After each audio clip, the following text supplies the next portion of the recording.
ओम परमात्मने नमः। अवयम सत्व संशुद्धिर्ज्ञान योग व्यवस्थित दानम दमस्य यज्ञश्च स्वाध्याय स्तप आर्जवम। अर्थात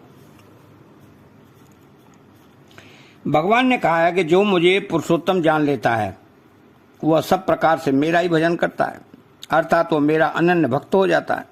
इस प्रकार एकमात्र भगवान का उद्देश्य होने पर साधक में देवी संपत्ति स्वतः प्रकट होने लग जाती है। अतः भगवान पहले 3 श्लोकों में क्रमशः भाव, आचरण और प्रभाव को लेकर देवी संपत्ति का वर्णन करते हैं। अवयम, अनिष्ट की आशंका से मनुष्य के भीतर जो घबराहट होती है उसका नाम भय है, और उस भय के सर्वदा अभाव का नाम अभय है। अब भय 2 रीति से होता है, बाहर से और भीतर से। नंबर 1, बाहर से आने वाला भय। चोर, डाकू, व्याघ्र, सर्प आदि प्राणियों से जो भय होता है वो बाहर का भय है। यह भय शरीर नाश की आशंका से ही होता है, परंतु जब यह अनुभव हो जाता है कि शरीर नाश पाने और जाने वाला ही है, तो फिर भय नहीं रहता। बीड़ी, सिगरेट, अफीम, भांग, शराब आदि के व्यसनों को छोड़ने का एवं व्यसनी मित्रों से अपनी मित्रता टूटने का जो भय होता है वो मनुष्य की अपनी कायरता से ही होता है। कायरता छोड़ने से यह भय नहीं रहता। तो अपने वर्ण आश्रम आदि के अनुसार कर्तव्य पालन करते हुए उसमें भगवान की आज्ञा के विरुद्ध कोई काम न हो जाए। हमें विद्या पढ़ाने वाले, अच्छी शिक्षा देने वाले आचार्य, गुरु, संत, महात्मा, माता पिता आदि के वचनों की आज्ञा की अवहेलना न हो जाए। हमारे द्वारा शास्त्र और कुल मर्यादा के विरुद्ध कोई आचरण न बन जाए। इस प्रकार का भय भी बाहरी भय कहलाता है, परंतु यह भय वास्तव में भय नहीं है, प्रत्युत यह तो अभय बनाने वाला भय है। ऐसा भय जो साधक के जीवन में होना ही चाहिए। ऐसा भय होने से ही वो अपने मार्ग पर ठीक तरह से चल सकता है। कहा भी है कि हर डर गुरु डर, जगत डर, डर करनी में सार, और रज्जब डरिया सो उवरिया, गाफिल खाई मार। नंबर 2, भीतर से पैदा होने वाला भय। मनुष्य जब पाप, अन्याय, अत्याचार आदि निषिद्ध आचरण करना चाहता है तब उनको करने की भावना मन में आते ही भीतर से भय पैदा होता है। मनुष्य निषिद्ध आचरण तभी तक करता है जब तक उसके मन में मेरा शरीर बना रहे, मेरा मान सम्मान होता रहे, मेरे को सांसारिक भोग सामग्री मिलती रहे। इस प्रकार सांसारिक जड़ वस्तुओं की प्राप्ति का और उनकी रक्षा का उद्देश्य रहता है। परंतु जब मनुष्य का एकमात्र उद्देश्य चिन्मय तत्व को प्राप्त करने का हो जाता है तब उसके द्वारा अन्याय, दुराचार छूट जाते हैं और वह सर्वदा अभय हो जाता है। कारण कि उसके लक्ष्य परमात्मा तत्व में कभी कभी कमी नहीं आती और वह कभी नष्ट नहीं होता। तो जब मनुष्य के आचरण ठीक नहीं होते और वह अन्याय, अत्याचार आदि में लगा रहता है तब उसको भय लगता है। जैसे रावण से मनुष्य, देवता, यक्ष, राक्षस आदि सभी डरते थे, पर वही रावण जब सीता का हरण करने के लिए जाता है तब वह डरता है। ऐसे ही कौरवों की 11 अक्षौणी सेना के बाजे बजे तो उसका पांडव सेना पर कुछ भी असर नहीं हुआ, पर जब पांडवों की 7 अक्षौणी सेना के बाजे बजे तब कौरव सेना के हृदय विदीर्ण हो गए। तात्पर्य है कि अन्याय, अत्याचार करने वालों के हृदय कमजोर हो जाते हैं, इसलिए वह भयभीत होते हैं। जब मनुष्य अन्याय आदि को छोड़कर अपने आचरण एवं भावों को शुद्ध बनाता है तब उसका भय मिट जाता है। तो मनुष्य शरीर प्राप्त करके ये जीव जब तक करने योग्य को नहीं करता, जानने योग्य को नहीं जानता और पाने योग्य को नहीं पाता तब तक वह सर्वदा अभय नहीं हो सकता। उसके जीवन में भय रहता ही है। तो भगवान की तरफ चलने वाला साधक भगवान पर जितना जितना अधिक विश्वास करता है और उनके आश्रित होता है उतना वो अभय होता चला जाता है। उसमें स्वतः यह विचार आता है कि मैं तो परमात्मा का अंश हूं, अतः कभी नष्ट होने वाला नहीं हूं, तो फिर भय किस बात का। और संसार के अंश शरीर आदि सब पदार्थ प्रतिक्षण नष्ट हो रहे हैं, तो फिर भय किस बात का। ऐसा विवेक स्पष्ट रूप से प्रकट होने पर भय स्वतः नष्ट हो जाता है और साधक सर्वदा अभय हो जाता है। तो भगवान के साथ संबंध जोड़ने पर, भगवान को ही अपना मानने पर शरीर कुटुंब आदि में ममता नहीं रहती। ममता न रहने से मरने का भय नहीं रहता और साधक अभय हो जाता है। तो सत्व संशुद्धि अंतःकरण की सम्यक शुद्धि को सत्वम संशुद्धि कहते हैं। सम्यक शुद्धि क्या है? संसार से राग रहित होकर भगवान में अनुराग हो जाना ही अंतःकरण की सम्यक शुद्धि है।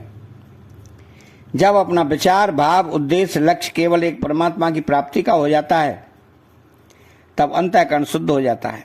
कारण कि नाशवान वस्तुओं की प्राप्ति का उद्देश्य होने से ही अंतःकरण में मल, विक्षेप और आवरण, ये 3 तरह के दोष आते हैं। शास्त्रों में मल दोष को दूर करने के लिए निष्काम भाव से कर्म, सेवा, विक्षेप दोष को दूर करने के लिए उपासना और आवरण दोष को दूर करने के लिए ज्ञान बताया है। यह होने पर भी अंतःकरण की शुद्धि के लिए सबसे बढ़िया उपाय है अंतःकरण को अपना न मानना।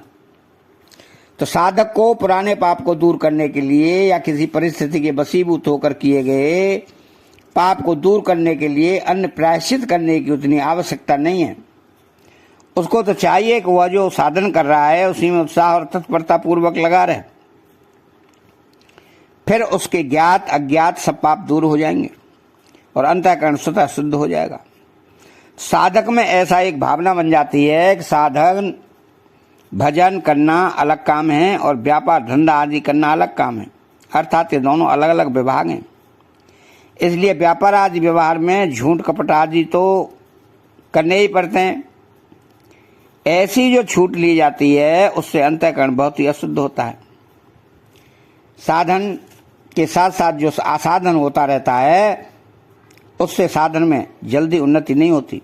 इसलिए साधक को सदा सावधान रहना चाहिए, अर्थात नया पाप कभी न बने ऐसी भाव सावधानी सदा सर्वदा बरतनी रहनी चाहिए।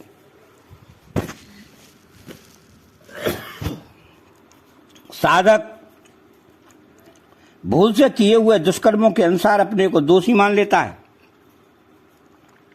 और अपना बुरा करने वाले व्यक्ति को भी दोषी मान लेता है, जिससे उसका अंतःकरण अशुद्ध हो जाता है। उस अशुद्धि को मिटाने के लिए साधक को चाहिए कि वह भूल से किए हुए दुष्कर्म को पुनः कभी न करने का दृढ़ व्रत ले तथा अपना बुरा करने वाले व्यक्ति के अपराध को क्षमा मांगे, बिना ही क्षमा कर दे और भगवान से प्रार्थना करे कि नाथ मेरा जो कुछ बुरा हुआ है वह तो मेरे दुष्कर्मों का ही फल है। वो बेचारा तो मुफ्त में ही ऐसा कर बैठा है, उसका इसमें कोई दोष नहीं है, आप उसे क्षमा कर दें। ऐसा करने से अंतःकरण शुद्ध हो जाता है। तो ज्ञान योग व्यवस्थित है। ज्ञान के लिए योग में स्थिति होना, अर्थात परमात्मा तत्व का जो ज्ञान बोध है वह चाहे सगुण का हो या निर्गुण का, उस ज्ञान के लिए योग में स्थित होना आवश्यक है। योग का अर्थ है सांसारिक पदार्थों की प्राप्ति अप्राप्ति में, मान अपमान में, निंदा स्तुति में, रोग निरोगता में सम रहना, अर्थात अंतःकरण में हर्ष शोक आदि न होकर निर्विकार रहना। दानम, लोक दृष्टि में जिन वस्तुओं को अपना माना जाता है उन वस्तुओं को सत्पात्र का तथा देश काल परिस्थिति आदि का विचार रखते हुए आवश्यकता अनुसार दूसरों को वितीर्ण कर देना दान है। दान कई तरह के होते हैं, जैसे भूमिदान, गोदान, स्वर्णदान, अन्नदान, वस्त्रदान आदि। इन सब में अन्नदान प्रधान है, परंतु इससे भी अभय दान प्रधान श्रेष्ठ है। उस अभय दान के 2 भेद होते हैं। संसार की आफत से, विघ्नों से, परिस्थितियों से भयभीत हुए को अपनी शक्ति सामर्थ्य के अनुसार भय रहित करना, उसे आश्वासन देना कि उसकी सहायता करना, यह अभयदान उसके शरीर आदि सांसारिक पदार्थों को लेकर होता है। तो संसार में फंसे हुए व्यक्ति को जन्म मरण से रहित करने के लिए भगवान की कथा आदि सुनना, गीता, रामायण, भागवत आदि ग्रंथों को एवं उनके भावों को सरल भाषा में छपवा कर सस्ते दामों में लोगों को देना, अथवा कोई समझना चाहे तो उसको समझाना जिससे उसका कल्याण हो जाए, ऐसे दान से भगवान बहुत राजी होते हैं। क्योंकि भगवान ही समय पर पूर्ण है, अतः जितने अधिक जीवों का कल्याण होता है उतने ही अधिक भगवान प्रसन्न होते हैं। यह सर्वश्रेष्ठ अभयदान है। इसमें भी भगवत संबंधी बातें दूसरों को सुनाते समय साधक वक्ता को यह सावधानी रखनी चाहिए कि वह दूसरों की उपेक्षा अपने में विशेषता न माने, प्रत्युत इसमें भगवान की कृपा माने कि भगवान ही श्रोताओं के रूप में आकर मेरा समय सार्थक कर रहे हैं। तो ऊपर जितने दान बताए हैं उनके साथ अपना संबंध न जोड़कर साधक ऐसा माने कि अपने पास वस्तु, सामर्थ्य, योग्यता आदि जो कुछ भी है वह सब भगवान ने दूसरों की सेवा के लिए मुझे निमित्त बना कर दी है। अतः भगवत प्रीत्यर्थ आवश्यकता अनुसार जिस किसी को जो कुछ दिया जाए वह सब उसी का समझकर उसे देना आसान है। दम, इंद्रियों को पूरी तरह बस में करने का नाम दम है। तात्पर्य है कि इंद्रियां, अंतःकरण और शरीर से कोई भी प्रवृत्ति शास्त्र निषिद्ध नहीं होनी चाहिए। शास्त्र विहित प्रवृत्ति भी अपने स्वार्थ और अभिमान का त्याग करके केवल दूसरों के हित के लिए ही होनी चाहिए। इस प्रकार की प्रवृत्ति से इंद्रिय लोलुपता, आसक्ति और पराधीनता नहीं रहती एवं शरीर और इंद्रियों के बर्ताव शुद्ध निर्मल होते हैं। तो साधक का उद्देश्य इंद्रियों के दमन का होने से कर्तव्य में तो उसकी प्रवृत्ति होती नहीं और कर्तव्य में स्वाभाविक प्रवृत्ति होती है, तो उसमें स्वार्थ, अभिमान, आसक्ति, कामना आदि दोष नहीं रहते। यदि कभी किसी कार्य में स्वार्थवश भाव आ भी जाता है तो वह उसका दमन करता चला जाता है, जिससे अशुद्धि मिट जाती है और शुद्धि होती चली जाती है और आगे चलकर उसका दम अर्थात इंद्रिय संयम सिद्ध हो जाता है। यज्ञ शब्द का अर्थ आहुति देना होता है। अतः अपने वर्णाश्रम के अनुसार होम, बलि, वैश्वदेव आदि करना यज्ञ है। इसके सिवाय गीता की दृष्टि से अपने वर्ण, आश्रम, परिस्थिति आदि के अनुसार जिस किसी समय जो कर्तव्य प्राप्त हो जाए उसको स्वार्थ और अभिमान का त्याग करके दूसरों के हित की भावना से या भगवत प्रीत्यर्थ करना यज्ञ है। तो इसके अतिरिक्त जीव का संबंधी व्यापार, खेती आदि तथा शरीर निर्वाह संबंधी खाना पीना, चलना फिरना, सोना, जागना, लेना देना आदि सभी क्रियाएं भगवत प्रीत्यर्थ करना यज्ञ है। ऐसे ही माता पिता, आचार्य, गुरुजन आदि की आज्ञा का पालन करना, उनकी सेवा करना, उनको मन, वाणी, तन और मन और धन से सुख पहुंचाकर उनकी प्रसन्नता प्राप्त करना और गौ, ब्राह्मण, देवता, परमात्मा आदि का पूजन करना, सत्कार करना, ये सभी यज्ञ हैं। स्वाध्याय, अपने ध्येय की सिद्धि के लिए भगवान नाम का जप और गीता, भागवत, रामायण, महाभारत आदि के पठन पाठन का नाम स्वाध्याय है। वास्तव में जो स्वस्य अध्याय अध्ययन स्वाध्याय के अनुसार अपनी वृत्तियों का, अपनी स्थिति का ठीक तरह से अध्ययन करना ही स्वाध्याय है। इसमें भी साधक को न तो अपनी वृत्तियों से अपनी स्थिति की कसौटी लगानी है और न वृत्तियों के अधीन अपनी स्थिति ही माननी है। कारण कि वृत्तियां तो हरदम आती जाती रहती हैं, बदलती रहती हैं। तो फिर स्वाभाविक यह प्रश्न उठता है कि क्या हम अपनी वृत्तियों को शुद्ध न करें। वास्तव में तो साधक का कर्तव्य वृत्तियों को शुद्ध करने का ही होना चाहिए और वह शुद्धि अंतःकरण तथा उसकी वृत्तियों को अपना न मानने से बहुत जल्दी हो जाती है, क्योंकि उनको अपना मानना ही भूल शुद्धि है। साक्षात परमात्मा का अंश होने से अपना स्वरूप कभी अशुद्ध हुआ ही नहीं, केवल वृत्तियों के अशुद्ध होने से ही उसका यथार्थ अनुभव नहीं होता। तपा, भूख, प्यास, सर्दी, गर्मी, वर्षा आदि का सहना भी एक तप है, पर इस तप में भूख, प्यास आदि को जानकर सहते हैं। वास्तव में साधन करते हुए, अपना जीवन निर्वाह करते हुए देश काल परिस्थिति आदि को लेकर जो कष्ट आपद विघ्न आदि आते हैं उनको प्रसन्नता पूर्वक सहना ही तप है। क्योंकि इस तप में पहले किए गए पापों का नाश होता है और सहने वाले में सहने की एक नई शक्ति, एक नया बल आता है। तो साधक को सावधान रहना चाहिए कि वह उस तपोबल का प्रयोग दूसरों को वरदान देने में, साप देने में या अनिष्ट करने में तथा अपनी इच्छा पूर्ति करने में न लगाए। प्रत्युत उस बल को अपने साधन में जो बाधाएं आती हैं उनको प्रसन्नता से सहने की शक्ति बढ़ाने में ही लगाए। तो साधक जब साधन करता है तब वह साधन में कई तरह से विघ्न मानता है। वो समझता है कि मुझे एकांत मिले तो मैं साधन कर सकता हूँ, वायुमंडल अच्छा हो तो साधन कर सकता हूँ इत्यादि। इन सब अनुकूलताओं की चाह न रखना, अर्थात उनके अधीन न होना ही तप है। साधक को अपने साधन परिस्थितियों के अधीन नहीं मानना चाहिए, प्रत्युत परिस्थिति के अनुसार अपना साधन बना लेना चाहिए। साधक को अपनी चेष्टा तो एकांत में साधन करने की करनी चाहिए, पर एकांत न मिले तो मिली हुई परिस्थिति को भगवान की भेजी हुई समझकर विशेष उत्साह से प्रसन्नता पूर्वक साधन में प्रवृत्त होना चाहिए। आर्जवम, सरलता सीधेपन को आर्जव कहते हैं। यह सरलता साधक का विशेष गुण है।